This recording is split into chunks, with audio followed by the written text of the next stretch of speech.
Greetings and welcome back to the Gamer's Gaiden. It's been a couple months now. I'm JC. I'm still Ian. Yep, and this is Gamer's Gaiden. So in today's episode, we are going to be talking about some games that we've been playing over the last few months. To talk about some of those. Some of them are new. Some of them are a little bit older, and we're going to be talking about another segment, which is some games we're looking forward to, followed by some basically gaming during isolation, as everybody's been in isolation in this wonderful year. So let's start off with what have we been playing? So yeah, I'll start. All right, so the first game that I've been playing is Panzer Corps 2. This game came out earlier this year. It's a strategy tactical hex game by Slytherin, and it's pretty fun. I tend to like World War II kind of simulation war games, and if those types of games are up your alley, this is definitely a very good one. I didn't play the original Panzer Corps, but I am a original player of Panzer General 1 and 2, Allied General, Pacific General back in the 90s. If you like those games, you definitely would like these games. And yeah, so I played this for, I don't know, I've downed like maybe 80 hours of the game in the last little bit of time. Over the last, I think, a couple months, the game went on sale, so I decided to finally pick it up. And so yeah, you get to select your own units and go out through actual battles from the war and just play them out as either the Axis side and I think some of the campaigns you get to go through Barbarossa or the Africa Corps, and that's kind of as far as I've gotten to the game. But yeah, it's been pretty fun, and it's your pretty typical kind of tactical World War game. If you've played one of them, you've sort of played them all. It's sort of the stereotype, the trope, but it kind of remains true here, and it's definitely been really entertaining. I kind of been going on and off with the game over the last little bit, but yeah. So it's like a hex-based kind of? Yeah, so you have unit points where you build your armies, and some of them stay with your units, and then you have them for the next missions. And then you gain prestige points based off of cities you capture or units that you destroy. And you basically can buy more units with those. Okay. Reinforcement units within a match don't transfer over to the next match, but if at the beginning during the buyout phase, you can essentially extend your army based off of your numbers that you have, because there's some stats and stuff like that that keep track of your maximum number of units. And yeah, so then you can essentially buy new technology as the years progress from like 39 to 40 to 41, etc. Okay. And so you don't build any like production facilities? No, it's not like Command and Conquer or anything like Okay. that. At the very beginning of the match, it's like, this is what you're coming in with, and then that's it. It's kind of like the quest missions from Warcraft, if anybody remembers those, where you only had a certain number of units, and then you had to go complete your objective. And as you capture stuff, sometimes you'll get more access to more units kind of thing? Or? You gain access to like maybe more airports to move your planes and everything. Gotcha. And then your zone of control increases, but like your missions will be like take over these 3 cities or destroy all the units, or those are basically kind of what the missions come down to. But cool. Yeah, no, it's kind of neat. Yeah, if that's something that you're into, then I'm sure that would be wonderful. It's a lot of stats and numbers and looking at graphs and stuff like that, and Oh. comparing your units to their units. So if you like those types of games, If you're a big fan of spreadsheets. if you're a big fan of spreadsheets, then this is maybe a game for you. Not for everybody, but it's the type of game that I enjoy to play every now and then. So anyway, Ian, what is the game that you kind of gotten into? Okay, this one's going to be a little bit of a surprise because I've talked about it before, but I've been playing a lot of Final Fantasy XIV. Yeah, quite a bit. A lot. Yeah, it was kind of just it came along at the perfect time. Mm-hmm. A friend was live streaming some of the newer content for me, and I was like, wow, that looks like really cool and really fun. and I I bought it and was downloading it within a few minutes of her finishing what she was doing. So Yeah, because you dove right into this one. I really did. Kind of disappeared for a couple months. I still have disappeared. Mm-hmm. But you're here, so. But I'm here. Yeah, it's true. I do venture out of the house occasionally, but it's been a pretty solid distraction. There's tons of content, right? And for someone like me who's just coming in, to get all the way up to 80, get through the existing like main story quest stuff that's there, Mm-hmm. and then to move into the all the like additional stuff like the raids and that it's kept me really, really busy. Right. You know, they're fairly good with releasing new content kind of every couple of months. So. Yeah, Final Fantasy, like even the original one, 11, which I played for like a couple of years, was really good about continually making content. Whereas like I sort of felt World of Warcraft was sort of like their expansions were kind of like their only really big content other than content tweaks. Yeah. But I do know. Yeah, I do know that they do release like some minor things as well, but just not in the same vein. Yeah. I've been pretty happy. It seems that they do like major patches, and each major patch has like additional story elements to it. Right. Like they'll have like a new section to the main story quest which you have to complete, and usually that will have like a couple dungeons included in it. Mm-hmm. So even though you might finish, say, like, so I know when I first finished the original, Mm-hmm. I was like, cool, moving on to what is it, Heavensward, Okay. which was the first expansion, Right. and the game was like, no, you have like You don't have enough you have like experience. 1.1, 1.2, or I guess 1.2, 3, 4 to get through. Like there was all of this other content that I had to get through, which you get no experience for. Oh, because that's weird. At that point you would have been capped. Okay. So you just get like currency. Okay. And you can't even swap to a different class to get experience with it because you have to be at max level to be doing that stuff. So it was, yeah, there was a lot. But honestly, I think Square Enix has been pretty good about stuff. They're not too pushy with the like optional content. Right. But I know for me, once I finished when I finished A Realm Reborn, which is the like the base game, Mm-hmm. and saw that I had a massive hill to climb between the rest of the content. Right. I did cop out and I skipped through A bunch of it. Yeah. Yeah. Yeah. That's fair. I mean, it was at the time it was on sale. I think I paid $20 to get to the 70 content. Oh, okay. That's not too bad. But like, if you're getting the time for your money, so to speak, then it's not that bad of an investment whenever you're playing like a subscription service like that. So Yeah, absolutely. And like I said, I've hit like when I got to that stuff, mm-hmm.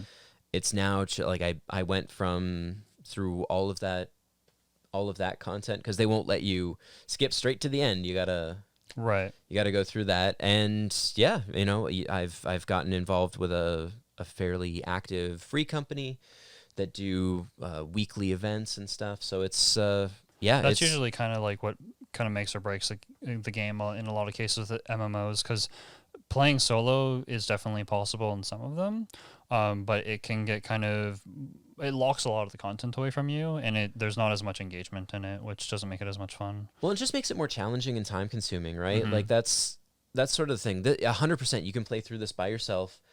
You get a Chocobo companion early on, right? Who will like either tank, heal, or DPS for you. Oh, okay. Whichever of the three you want it to do, you can push it in that direction. Yeah. So you can have, if you're a DPS class, you can have a tank right there taking the hits for you. Okay. So there's some options for you. Yes, you're correct. I mean, you can 100% play this on your own. they do give you the tools to do that. You get a companion early on who will who fill whatever role you need, whether that's a tank, a healer, or DPS. Right. So that's really nice. And then for dungeons and raids and trials and all of that, you can just queue in on your own and it'll group you. It's nicer being with a free company because you're gonna queue in with other people that are gonna bring down your queue times, for one. Mm-hmm.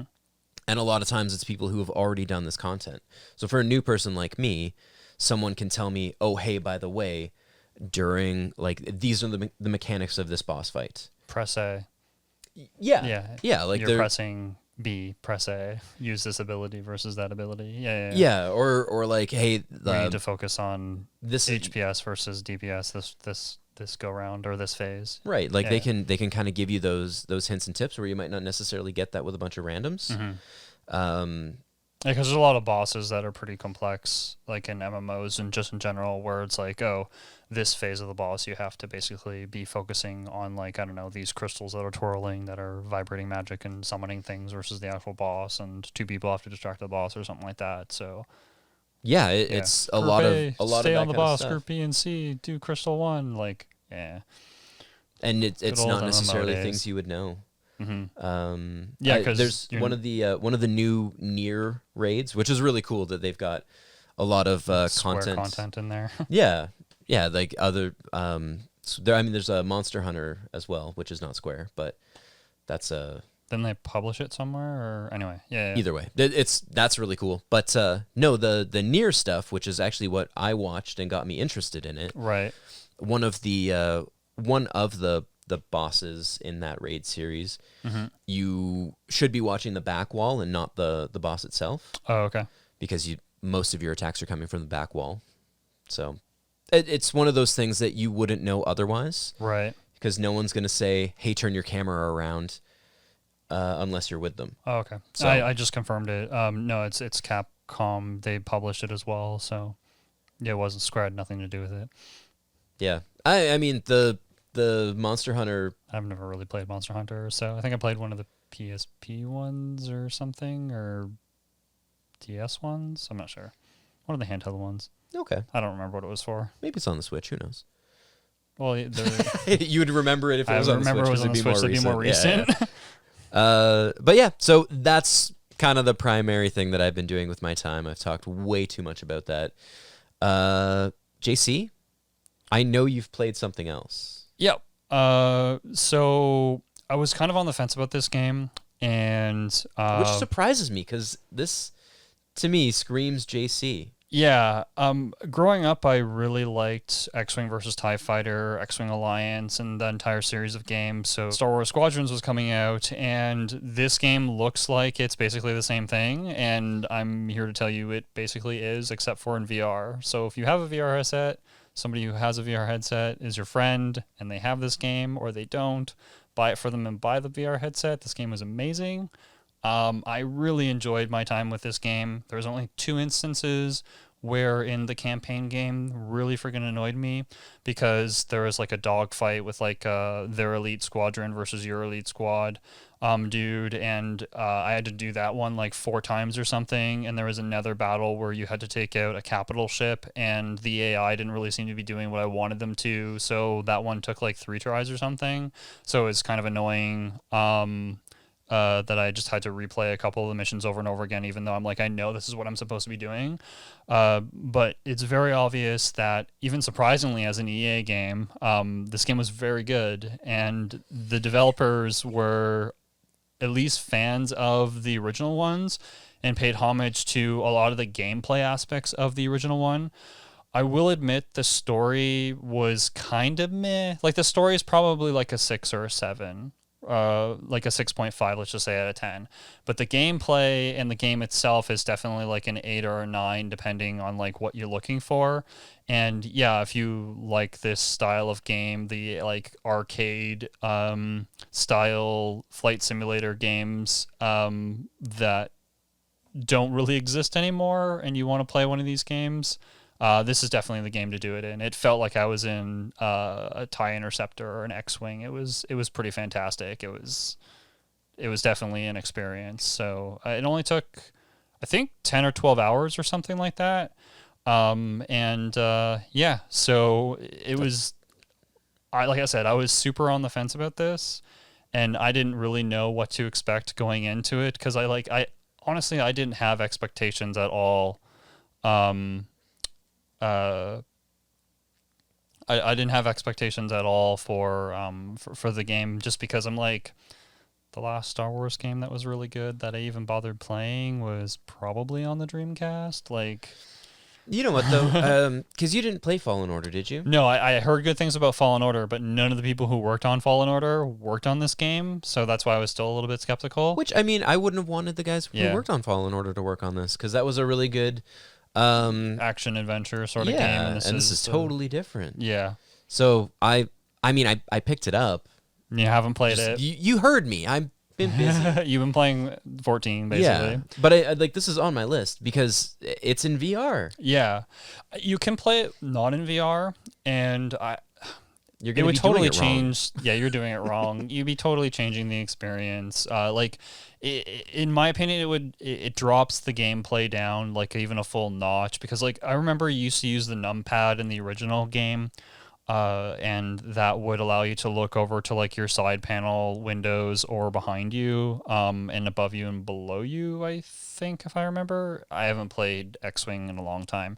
But you could at least look on your 4 axes. But this one, you just have to, like, move your head and stuff like that. And as soon as you get like how to do an Emo turn or whatever the heck they call it in this game. You're basically, and you actually figure out the gameplay. I played with a controller. I don't have a joystick that's compatible with my PlayStation, since that's what I have VR for. I mean, that device is like, yeah, well, I don't have like $200 just to down on it. The flight sticks are pretty expensive. Yeah, they're pretty expensive. And I was going to get one for Ace Combat, but they canceled my pre-order for the one that I was getting. So I just ended up never getting one for Ace Combat, and subsequently that kind of prevented me from wanting to play that game. So I mean, plus it is an arcade style, like, yeah, like it has its own physics and stuff like that. They're like very Star Wars / X-Wing physics, and by X-Wing I mean the video game series from the late 90s, early 2000s. X-Wing. Not the like actual physics of an X-Wing. Correct, because I'm not sure those are even realistic. But anyway. But yeah, everything was, the game was pretty fantastic. It's definitely have a high recommendation in my books. It's probably one of the highlights of gaming for me this year so far. And it's an inexpensive title. I think it was like $40. $40. Yeah. Canadian. So it's like $30 American. Which is amazing for an EA game to be at that price with no like in-game purchases. Yeah, and unfortunately, they haven't said that there's going to be any expansions or extra content that's going to be developed for it. It's kind of like what it is. It's what it's going to be, apparently. Like, maybe if it becomes like super popular and sells even better than it has been, they might make like an expansion pack to it. They haven't confirmed anything, but like I really hope more people pick up this game and they do make extra content, because like the multiplayer seems pretty fun. I didn't play any multiplayer. I let my subscription for the PlayStation Plus lapse. I haven't been using it, so I've been playing on the PC more. So I'm just like, maybe whenever I start like playing more games that are online focused on the PlayStation, I'll get it. So hopefully they'll make like some more of these, because it was really enjoyable. And like if they make another 10-hour mission, it could definitely, they left it, they ended the story, but like there could be more. Yeah. Well, I mean, just a new story. I really dug the fact that it's 2 different story. Like you play through 2 different sides of the. Yeah. So there's like an epilogue, which is like during I was gonna call it the last movie, but the Return of the Jedi or the Battle of Yavin, and then it after that epilogue, it goes like right after Return of the Jedi, and then you play from there, and that storyline goes like mission 1 and 2 will be like Alliance, and then mission 3 and 4 will be the Imperials, and it'll switch back and forth, and you'll either play like 1 and 1 or 2 and 2 up until you play the 14 or 18 missions or something like that. It's about like it if you're better at the game, it's probably, without having to retry those 2 missions, it's probably 10 hours of content, but I think it took me about 12. But yeah, it's really fun. Right. And yeah, just its weak point is the story. Its characters are fairly bland, but they're rounded out enough for them to at least be believable, so that's nice. It's not what you kind of need or want in that game. It at least gives you enough to like go off of, so that it's like, okay, well, this is the thing that's going on in the background, and that's why I'm doing this mission. It gives you like enough to set that premise up basically for you, so it's really cool. I mean, the last flight game that I played was Ace Combat, and I couldn't tell you what was happening. Yeah. Anyway, so you have been busy with some pretty cool devices over on your front. So that's the other thing that's been eating up my time. Yeah. Well, JC picked up the Ninja Turtles. Yeah, I got that one one-up about a cabinet year ago. Whenever it came out. And I helped you pick it up, and Mm-hmm. we brought it in here, and I came by and played what you had, Mm-hmm. and it was a lot of fun. And I kind of went home, and I was like, man, I really want to get one. And I was like, I don't know what I'll get, and I finally decided to pull the trigger and grabbed the NBA Jam. Mm-hmm. Because I figured, like, if I grabbed something that was just a side-scroller, it doesn't have the replayability for me, whereas NBA Jam, I can just turn it on and play, because the NBA Jam cabinet also has the Tournament Edition, as well as NBA Hang Time. Right, which is one that came after Tournament Edition, right? Yeah, I think PlayStation era. I think Hang one? Time was PlayStation era, but it was just the same, like, gameplay. Yeah, it's just kind of updated rosters. Yeah, pretty much. And some a little bit different graphics, players. It looks a maybe little new bit mechanic. nicer. Yeah. But yeah, I figured with something like that, I can turn it on, play for 10, 15 minutes, and then shut it down. Mm-hmm. So I was like, you know what? All right, fair enough. I'll go with that. It is 4-player, which is nice. Yeah. And I bought it through a local furniture store, which is kind of crazy. Yeah, in Canada they sell these things through the Brick. Yeah, which is a blew my furniture mind. store if you're from the States, because I don't think the Brick is an American thing. I don't think so. Well, maybe. But anyways, so I did, because I bought it through them. They had to have my email address. And I got an email about a sale that they were having where they also had the Marvel superheroes. Yeah. And this one sounds kind of cool because it's got some beat 'em ups and fighting games in it, right? So this one has two fighting games and then a side-scrolling beat 'em up. Right. It's got Marvel superheroes, as well as X-Men Children of the Atom. Yeah. And the Punisher, which was a side-scrolling beat 'em up, which is kind of neat. You either play as Frank Castle or Nick Fury, which I thought was kind of cool. And it's I mean, the night that I set it up, or the night that my wife and I set it up, she went to bed, and I started playing it, and I finished it in about 40 minutes. Yeah. It was awesome. Would I play it again? Maybe with somebody, like if a friend came over and they're like, hey, I really want to try the Punisher. You're like, yeah, sure, all right, let's go. But I don't know if I would play it myself. It's funny though, just like the way we have it, everything set up in the house. One of the days shortly after that, I'd slept in a little bit, and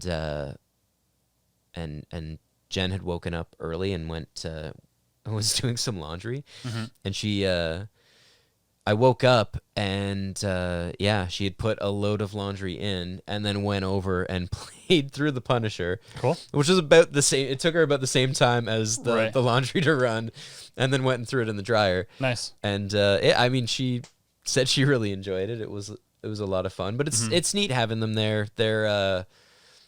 But like you were saying, the interesting thing about these cabinets is that is a replay factor, because like some of the older games, like Pac-Man, the game is semi-different every time you play it, or at least it's like the game loop is at least like designed so that it's more repeatable. Yeah. But with the side-scrolling beat 'em ups, like the Ninja Turtles one, which is the one that I have, which has Turtles Arcade and Turtles in Time, basically those games, like I think I've beaten them like 6 times combined, like back and forth.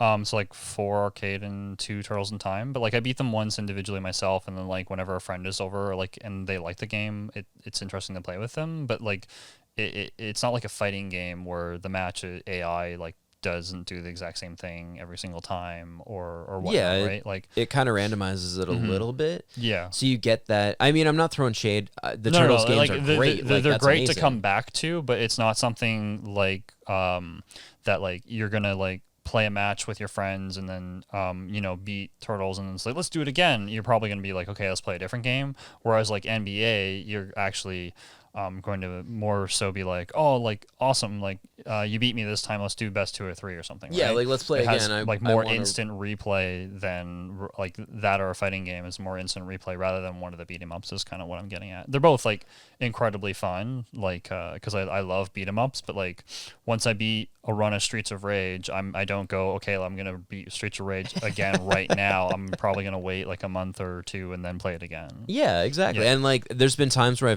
I've like thrown something in the oven for dinner, and I'll walk over and I'll play a couple of rounds of like Marvel Super or the Children of the Atom game. No, the other Marvel Superheroes. It is Marvel Superheroes. That's the That's I have this and one. I keep forgetting what it's called. Yeah, but you didn't really play them growing up. So. No, I didn't, and I'm awful at fighting games, and I'm still awful at fighting games. But it's fun, and the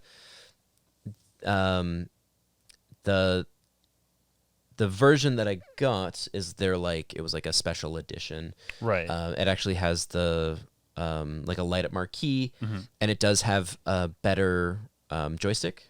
And buttons as well. So that was one of the things that I was super disappointed about with some of the early ones, because like I have a Neo Geo cabinet, and the cool thing about those is like the marquees, like they're very collectible, and it's neat to be able to have like the King of Fighters 2000, the Magical Drop like marquee lighting up in the actual windows, right? Instead of just having them there, because they're, I don't know, it's the little things that make them like just stand out a little bit. So yeah, like it's just neat how they finally it just kind of makes that. It pop a little bit. Like that's when you flip it on, the first thing that pops on is the light of the marquee, right? So you're just like, you get that little like bam, and then it actually loads up the software and whatever. Yeah, it mimics the CTR, kind of like, okay, the lights will come on and then the hum of it doesn't actually do the hum of the CRT, but that's kind of like why the delay is there. And the NBA Jam is actually online.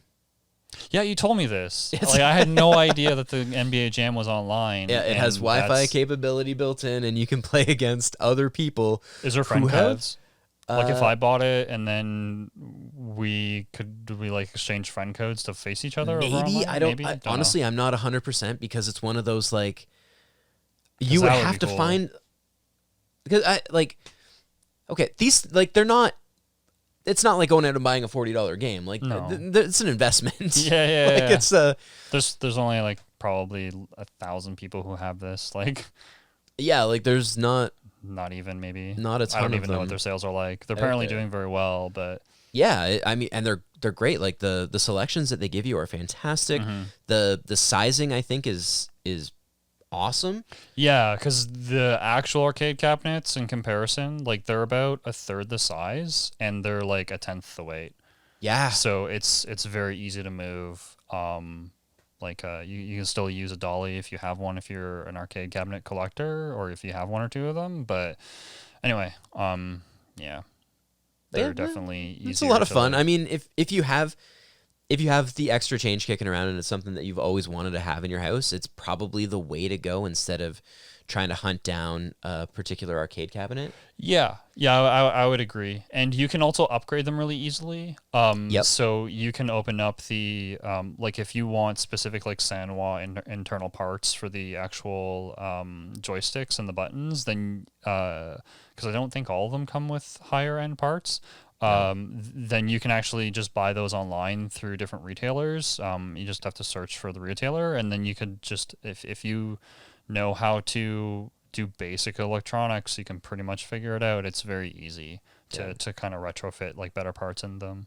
There's a pretty big difference quality wise in the feel of the buttons between the Marvel superheroes and the NBA Jam. Totally is. That's why every time I buy an arcade stick, I just gut the stupid thing and then put Sanwa parts in them, because they're not the same thing.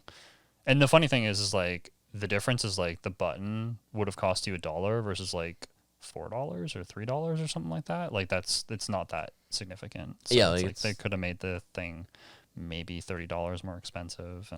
But I mean, at the price point that they're at, I can understand that it's like you're trying to make it as reasonable as possible. The assembly is pretty good. Minus okay. Yeah. Yes. And no. I know. So like you basically assemble like the one panel, and then you attach things to it, and then you attach the other panel on top of it. Getting that to line up and not like move back and forth, no.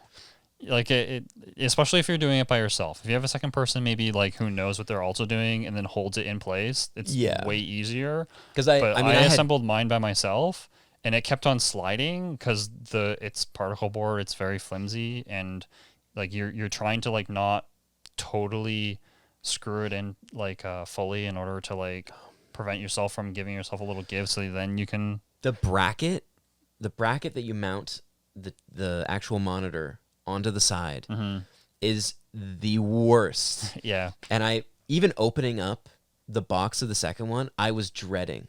I'm just like, gotta do this again. I have to do this again.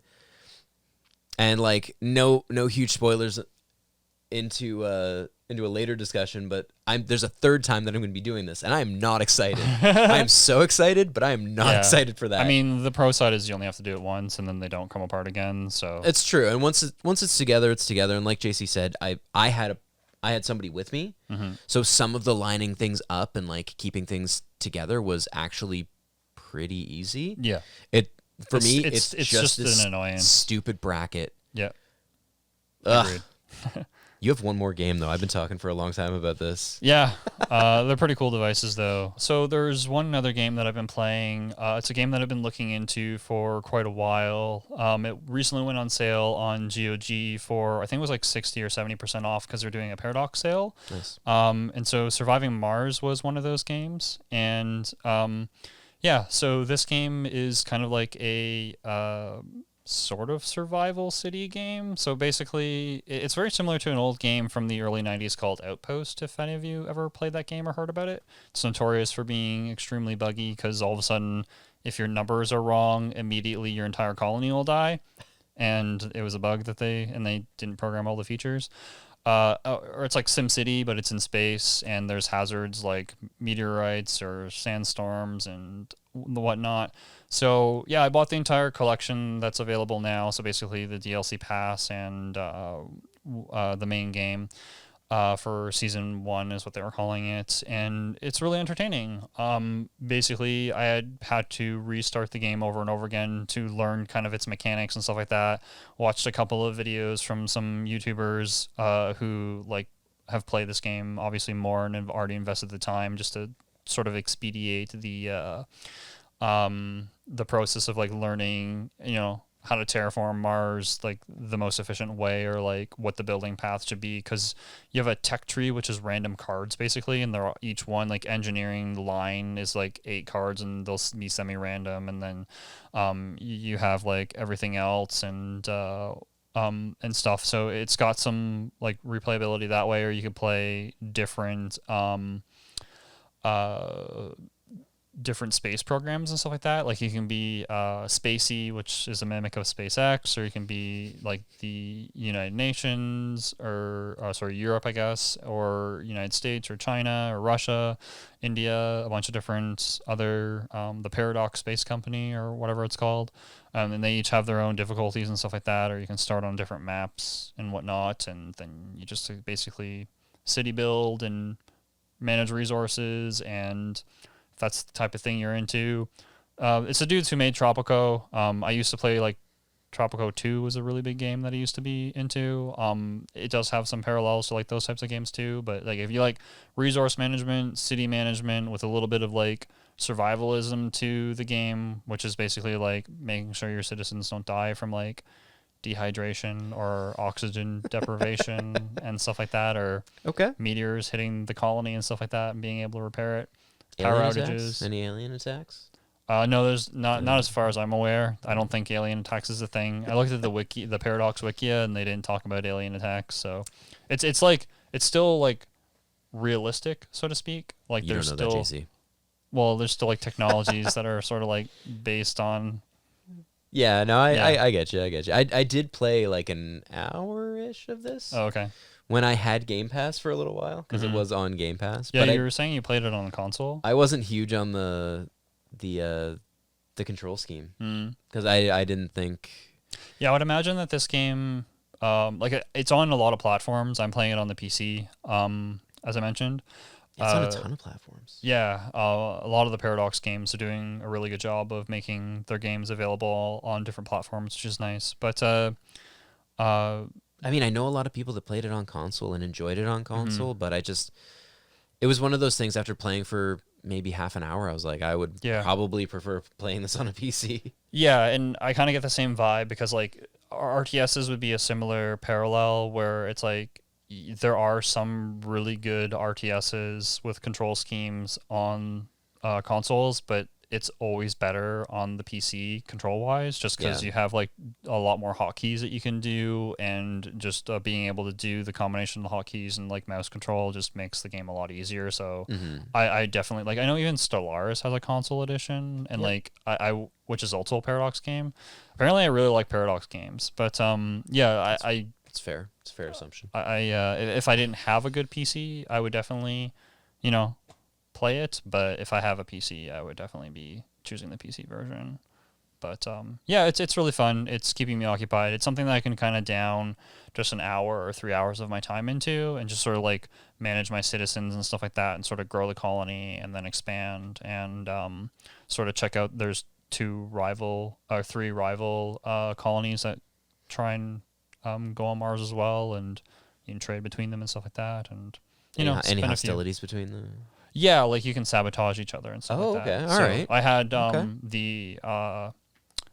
playing Spacey, so I think it was the Paradox Space International Space Company or whatever it's called. They like have bombed me twice in my most recent game. Okay. Yeah. And nice. I think they bombed me a second time because I decided to ignore them because they're like, nah, they won't do it. We'll be peaceful. And I'm like, no, figure out who did that and find them right now. It took a lot of resources to do it, but yeah. Anyway, it's really fun. So if you like those types of games, I would definitely look into it. Yeah. So yeah, those are some of the games that we've been playing over the last few months. Yeah. And let's get into a couple games that are coming out or have just come out, and we're looking forward to playing. So Ian, do you wanna start? Absolutely. Assassin's Creed. Creed. Yeah. No, you're getting another one of these things. What's kind of interesting is neither of us wanted to say any of the like stuff that's coming out, like the big stuff that's coming out, because I mean, let's be honest here. Okay, so Cyberpunk was just delayed again, like a couple days ago, and it's December 10th now or something, which is fine. So it's like it's fine. I have another month to play or a couple weeks to play more games, right? So it's like, and there's some other AAA games that are coming out. And don't get me wrong, I'm interested in the Assassin's Creed game, but I know that I'm not going to finish it because it's going to be like 40 hours of a collectathon, and I just am not interested. Yeah. So that's why you're getting this. I'm getting this. Yet another one. Yet another one. I mean, there's that entire wall that you have that you can probably fill up. My wife tells me that this is the last one I can get. That's what she's telling you. That's what she's telling me right now. Yeah. Yes. She said if we can find a pinball machine, maybe we can put it somewhere. Maybe that's what she said. Mm-hmm. Maybe that's just the way I wanted it to sound. Anyways, this is the Does Golden Jen Axe. Watch this? I hope not. This is the Golden Axe arcade cabinets. I actually want this one too, but I'm probably... You know what? And that was kind of the thing, because we talked about this, and I was like, oh, this is coming out. I thought it was already out, actually. Yeah, me too. People they build them, and they're like they can only build so many of them because they're a studio, right? So like I think they build like 5 of them, batch them out for all the pre-orders that they got. But they're like, we're only going to build X amount, and then they might re-release it later, like as a second print. This got me super pumped when I saw some of the things that were in it. Like I there's a ton of stuff in here. I loved the like classic Golden Axe. This actually has the Revenge of the Death Adder. Yeah, here's all the games right there. We got Death Adder, Golden Axe, Altered Beast, Shinobi, which is actually a really fun game. Wrestle War, which is a 4-player like WrestleMania style game, which I've heard is really fun, but I've never managed to play it. Yeah, but I think I honestly think after talking with you about it that the Revenge of the Death Adder is kind of the big grab here, because that is not available otherwise. That was the like Golden Axe arcade game. Yeah, so they've never re-released this game like ever. The only way that you can play it is either getting a MAME cabinet with the ROM for it, basically, or actually finding one of them. And in North America, they're allegedly super rare.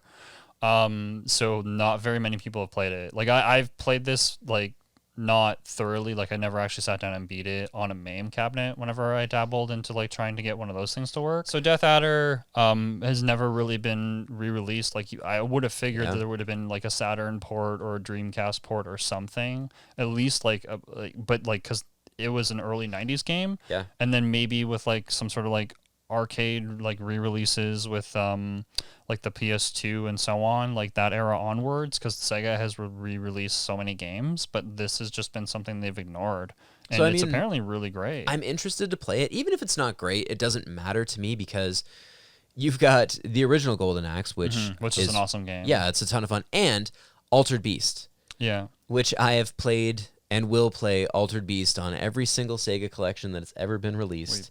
But even if Death Adder ends up not being that great, I have no doubts that it will be fine, because any of the Golden Axe games that I've played have been enjoyable.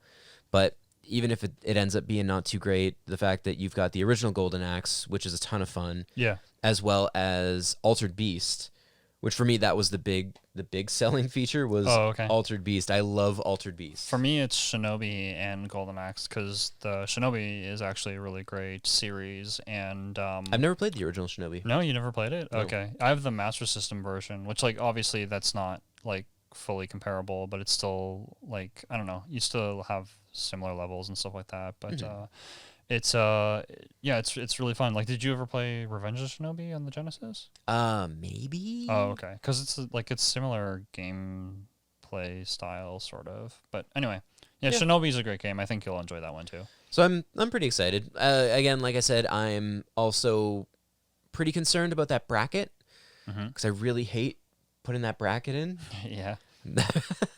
But other than that, I'm really excited for that. So that's kind of give me a call, and then we'll set it up, and then we can play through Death Adder. You can screw the bracket in, and then as payment, we'll play through the game together. Yeah, that's but there's something coming out that you're looking forward to. Yeah, again, not a AAA title. No, the game that I'm looking forward to is coming out on the Switch. I gotta find my Switch. I don't know where it is.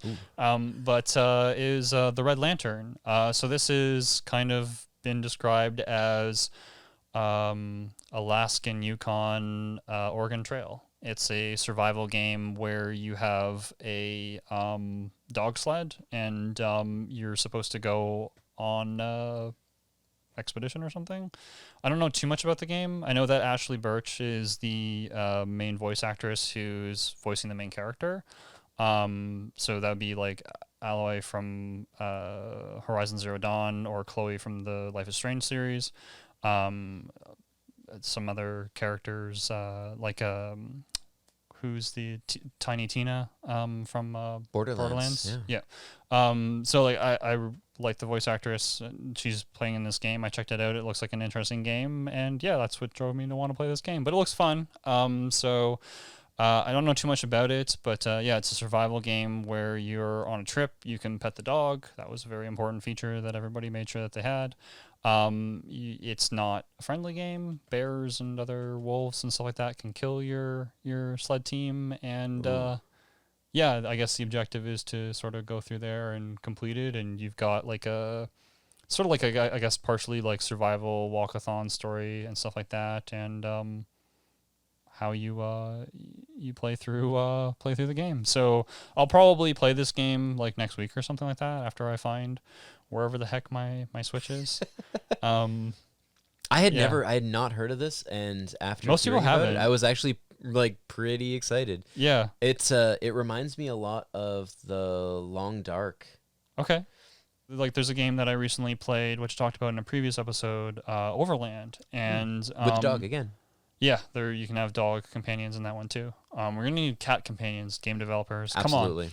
Come on. But that's what would they do? Like you'd be able to pet the cat and you gotta feed it. Like yeah, I know. That's pretty much it. The just because cats are so like free willed. Yeah, they're so independent in comparison to most dogs that I've met anyway. Yeah, like but that was like a survival game where you had to go from like one side of the country to the other. Like it's kind of like a similar theme, I guess.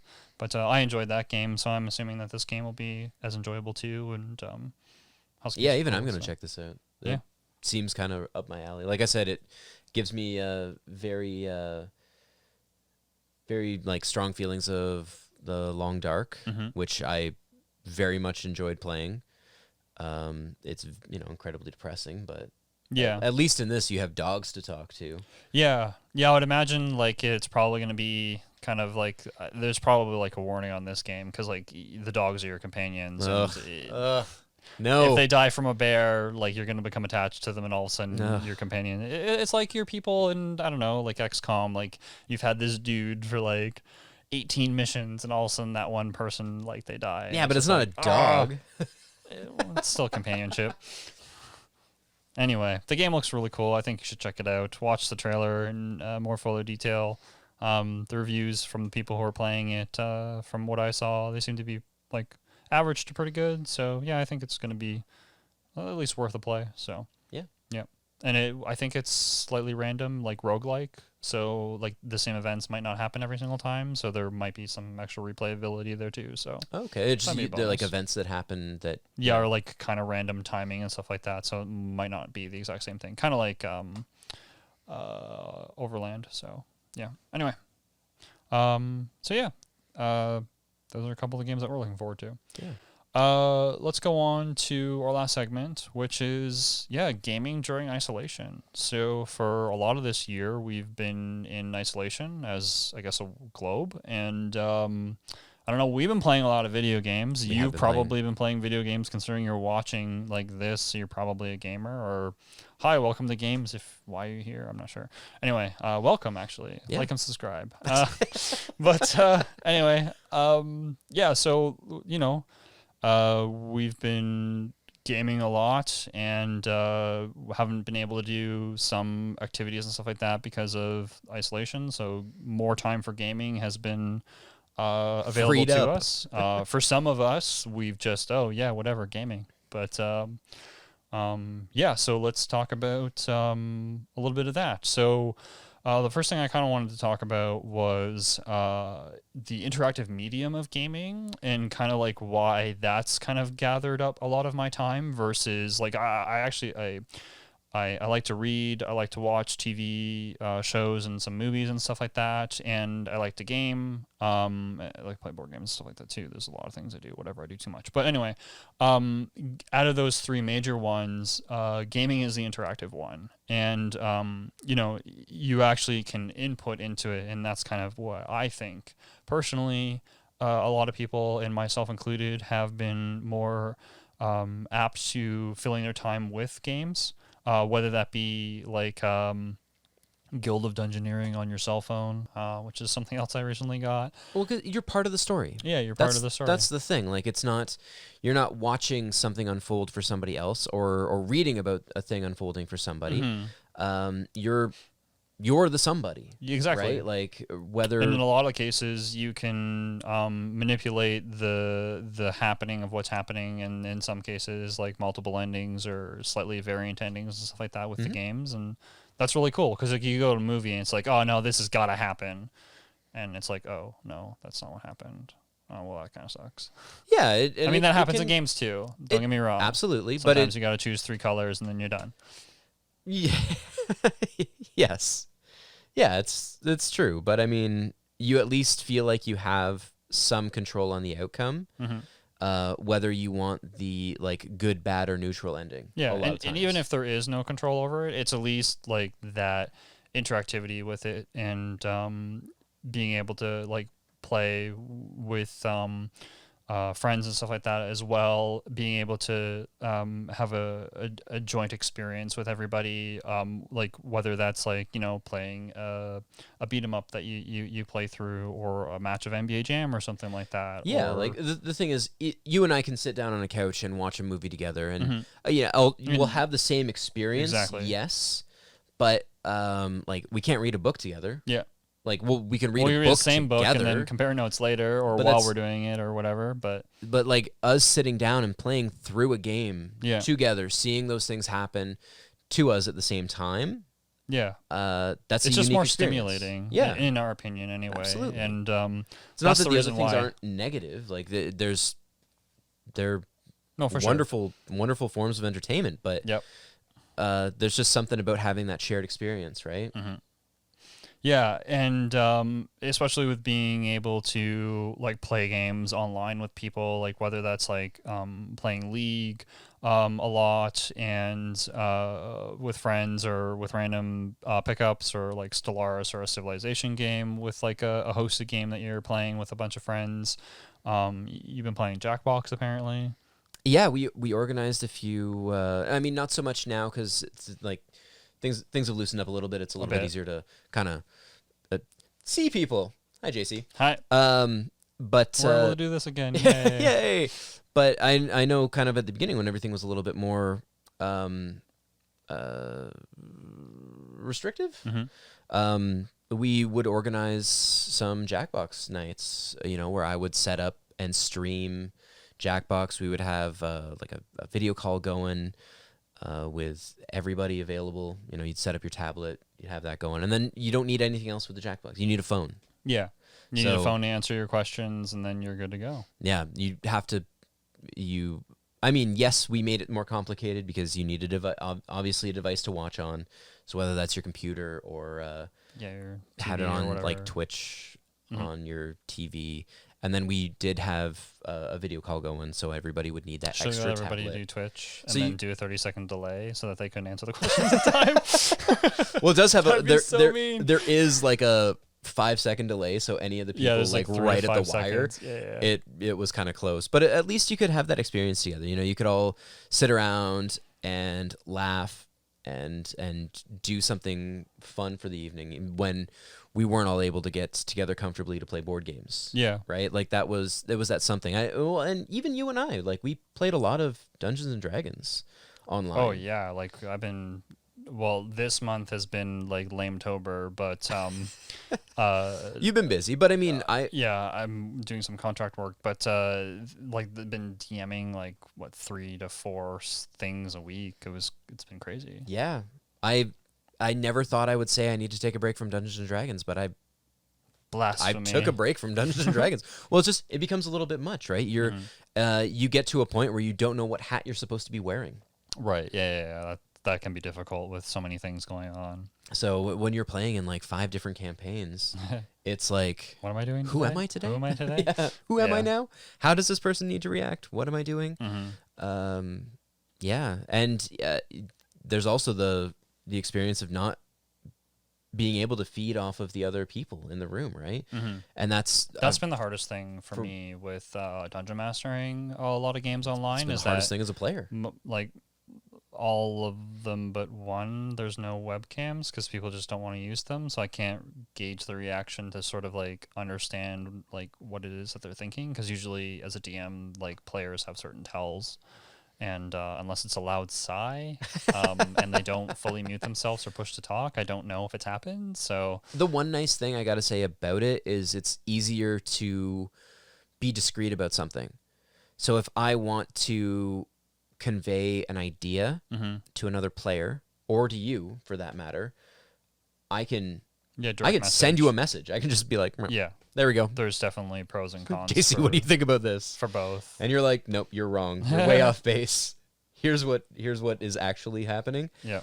And I'm like, okay, so before I say something stupid, that's part of the experience. It is though, and I'm at least you kind of get a little bit of that when you're all by yourself. But that's kind of the that leads a little bit into what I wanted to mention, was that like that sense of community. Because I know for me that's kind of a big thing. Like I have been pretty active in a bunch of different communities before going into something like this. Right. Like you and I did kendo together for a number of years. Yep. And even though we were a small club, we were pretty well connected. Yeah, we had like 5 to 10 people. But you'd see each other fairly regularly. Yeah, twice a week. You'd go out occasionally for a drink after practice. I mean, I saw Alex like 5 nights a week or 5 days a week. We were like running and going to the gym and all of that. So it's like you have this this network that you're part of, who's not, I guess, it's not that you're not part of my like immediate friend group, but it's it's like, oh, how do you know that person? I know them from this. And then even going into this, I threw axes like 2 to 3 nights a week. Yep. And then it's like, okay, you can't throw axes anymore. I'm like, okay. All right, what am I going to do now? Yeah, what do I do now? Apparently Dungeons and Dragons, I guess. Yeah, Dungeons and Dragons. That's when you don't have that that community to kind of I guess support you. Like it's yeah, just you go stir crazy a little bit. Like you're missing something. Like it feels like something's missing. Not everybody does, but it's true. A lot of people. I mean, I just couldn't care less. Jen is very happy to have Keep a bath and read a book and yeah, hang out with the cats. But I kind of relied on that. So I think that's probably one of the big reasons why 14 hit so hard for me. Right. Was because I have a community there. Yeah. I have a community of weirdos and strangers that are all fairly positive. I mean, when everything kind of started, I played a lot of GTA. Yeah. But that one was like less consistent too, because it was just like a bunch of people that that every now and then, when available, you would get together. It wasn't necessarily like as like structured as you were explaining, as like the kendo is like right. Tuesdays and Saturdays or whatever, and then Axes like and then Axes was Wednesday, Thursday, or whatever the case is. But like we played League at the beginning. Oh yeah, like we were playing night. Clash for quite a while. Or League to practice for Clash for quite a while, and then, just kind of things changed, and then you moved over to 14, and I mean, Clash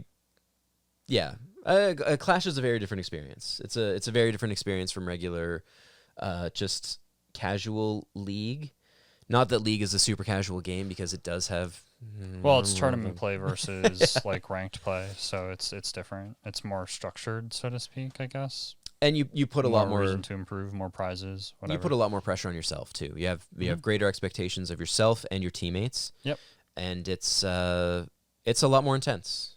Yeah, I mean, it's PvE versus PvP, right? Like, yeah. Yeah. Very it's always so. been a major difference, and some gamers like to only do one over the other, and some of them like to switch back and forth between the two of them, and some of them don't like one or the other. So so I think for some people the community aspect of things is what's really gotten people through. For sure, yeah.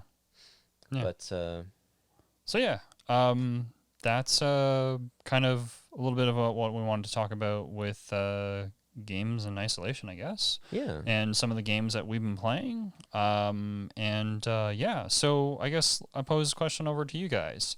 What game have you been playing over the last few months? Do you have any suggestions for other games we can play? Yeah, let us know in the comments down below. And we're back on the couch. We're back having some conversations, so yeah, hope to see you soon. Yeah. So basically, it's just been running. Trailers have been basically running in the background for Nintendo for the past. Okay. Anyway, I hope the audio doesn't show up. Sorry, what was I talking about? Oh, Death Adder.